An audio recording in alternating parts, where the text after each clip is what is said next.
Hello everybody, this is Glenda with Shaking Hands Art with Fralins and Friends.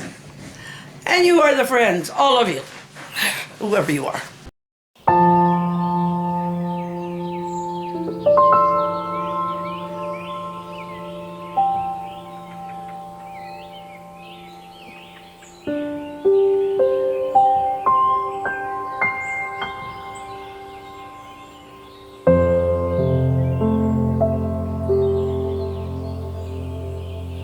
I was going to start an Easter egg tonight, and I still could. Maybe I will. Just a Easter egg for the clay, out of clay. Okay, I think I am going to try and shape an egg. I'm going to try. So let's give this a shot.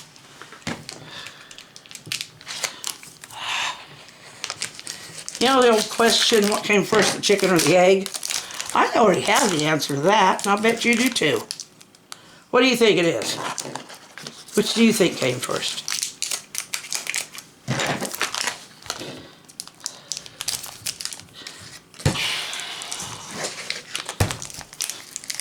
Well, I'm going to tell you.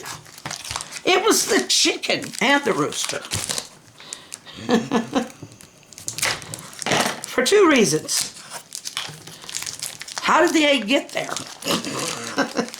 What sat on it to keep it warm? And what took care of it when it hatched? But the main reason is when God created the animals, when He created the earth and the animals, He created the fully formed animals first. Then He told them to go forth and multiply. So there, that's your lesson for the night. No, it's not. Oh. You know what? This is not as easy as I'd hoped. I know it's not easy to get a... There's so many different kind of eggs, though. Well, I mean, we'd say, well, it's a goose egg, or it's a duck egg. I don't know. There's a lot of different shapes, but we usually go by the kind the chicken lays. And it is smoother on one side than the other. So, okay. Not smooth, it's all smooth, but it's bigger on one side, or on one end. It's all nicely rounded, which I'm having a little trouble with.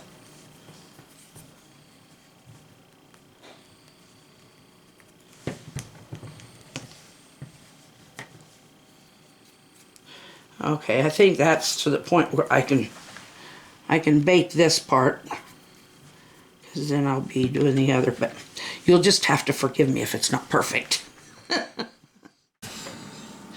Okay, well, it's gonna still take some shaping, but we'll get it. Whatever it turns out to be, it'll turn out to be.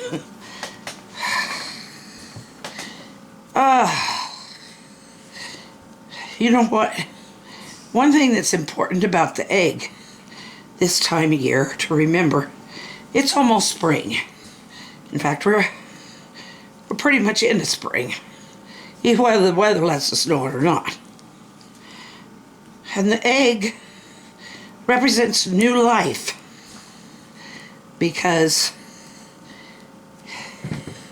if there'd been a rooster around, then that egg is bound to have a little chick in it.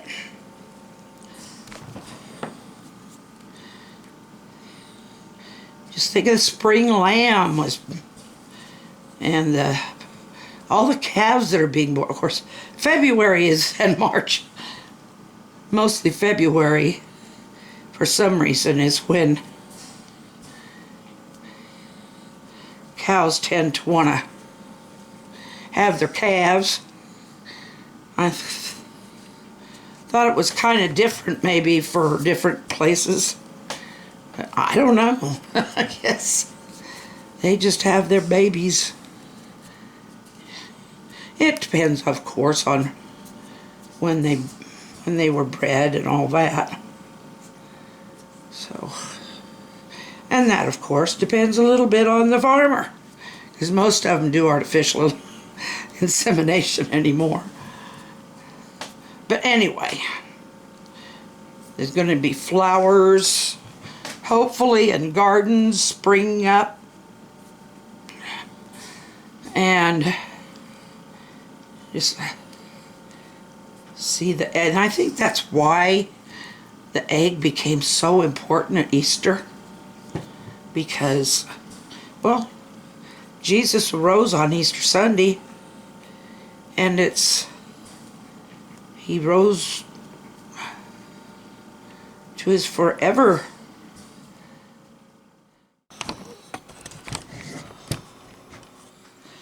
Alrighty. Are we on? Yes, we are. Well, let's turn this little russet potato looking thing into a painted russet potato looking thing. Okay. Now I think I'm ready.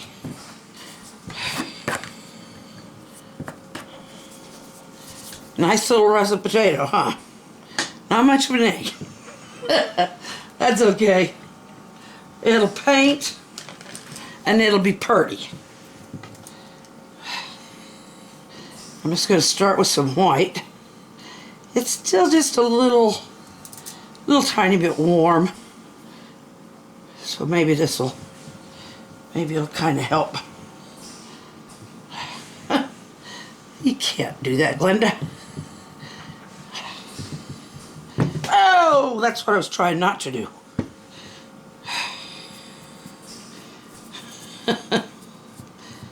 Have you ever known anybody who has as much problem as I do with klutziness?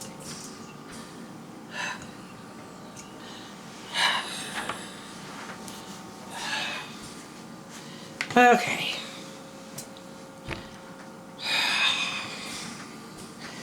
I don't know what to do now. I gotta wait for it to dry on that side. Since it rolled, oh dear. Dear, dear, dear, dear. Junkman's treasure pile. I like this one because he loved it. We had a guy, he lived in this old kind of stone, no, it was an old brick building. It was pretty small. And for a long time he had it as kind of a hobby shop. And he'd sell things out of there. Then he built this big old, he added a great big, huge metal building onto it. And behind there, he would go to flea markets and stuff, and he would sell stuff and pick stuff up to sell, I guess. But he had this place out and behind his shed there, or his house and shed thing, and he had just stuff there. And I was sitting out in the yard one day, and I was looking at that, and I saw what really was there. And there was an old horse-drawn plow and some other things. And I thought, if I were drawing this, if I were an artist that could just sit here and draw, that would have just so many shapes to it that would be so cool. So anyway, that's what I got to thinking when I wrote this. Junkman's treasure pile. I've watched as the neighborhood junk collector builds his piles and sorts his wares. From flea markets to swap meets, he loads up his trucks and returns with some bucks and more stuff. The old man keeps his time sorting his piles, building one heap behind his shop. There it hides beneath greenish broadleaf, awaiting the command to move on. I strayed to the pile and fulfilled curious cravings of knowing what lie in that heap. I'd wondered too long and knew he'd not mind, as we'd neighbored for so many years. Within the small mound was a treasure of beautiful contour and color, an old green wheelbarrow, with red handle and iron wheels, was propped on an old truck box.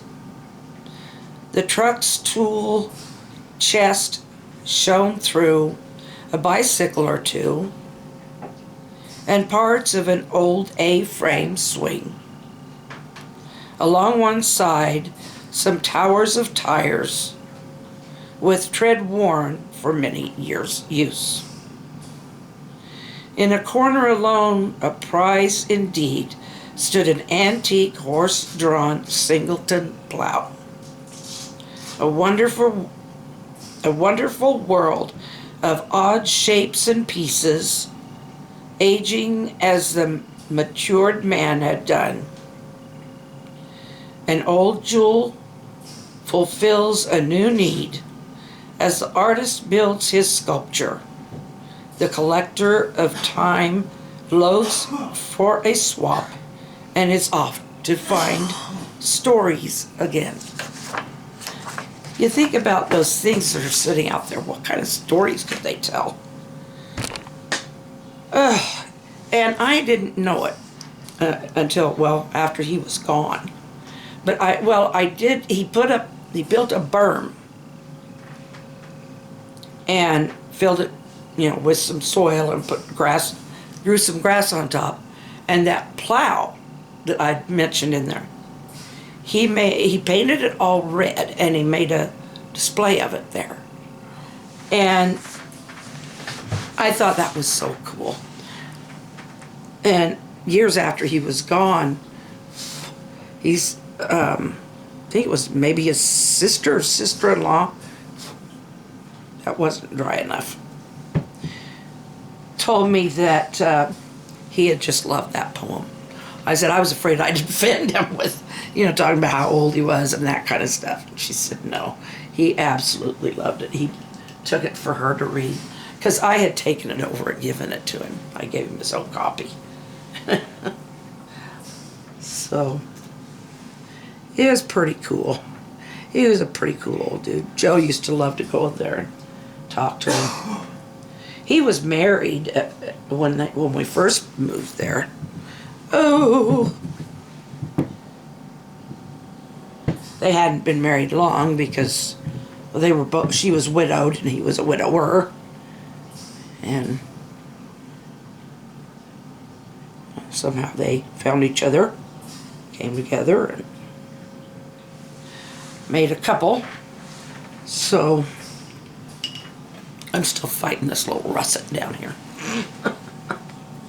Still trying to get it to dry. I will come back and I'll come back. Hi everybody. Well, this is our russet tater. I'm going to call it that because that's what it looks like. I think we'll finish that tomorrow. Or I'll just finish it and show you because it's going to have to be, I don't know if there's something I can set it on or what. We used to use the egg carton to set our eggs in while one end dried. I don't have a potato carton. I could probably figure something out. I've got all kinds of bubble wrap and stuff. Anyway, it's getting late, and this is long enough, so I'll see you tomorrow, and we'll finish this thing somehow and determine whether it's an egg or a potato. But I'll say it's a sculpture of clay. I love you all. Smile and wave. That's somebody when you're out and about. There, that was yours. Love you. Good night.